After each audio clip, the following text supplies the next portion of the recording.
राम राम मंडळी. तर आज जायचा प्लॅन होता शिरगाव प्रतिशिर्डीला. तर जाता जाता मस्त ऊसाचा रस प्यायचा होता. ऊसाचा रस पिला छान.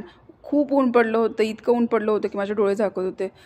साईबाबांच्या मंदिरापर्यंत आलो आम्ही आणि छान पार्किंग केली. त्याच्यानंतर मस्त देवासाठी आपलं हार वगैरे घेतलं, पण हार सध्या देत नाहीत, फक्त शाल आणि अगरबत्ती देतात, का तर तिथे घाण होते जास्त त्याच्यामुळे. मग पुढे प्रवेशद्वाराकडे गेलो. तर जाता जाता मला गाडीने थांबवलं. तर म्हणाले व्हिडिओ वगैरे करू नका आणि मोबाईल सायलेंट ठेवा. तरीही मी जाता जाता बोलता बोलता म्हटलं की मला व्हिडिओ करू द्यात. तर ते म्हणाले अलाउडच नाही आहे. तरी मी थोडंसं जाताना छोटीशी क्लिप घेतली आहे, कारण की पुढे मला अलाउडच नव्हतं. तर मी असं बाहेरूनच असं काढलेलं आहे. सगळ्यांनी दर्शन घ्या. खूप बरं वाटलं, खूप छान वाटलं, मनाला प्रसन्न वाटलं.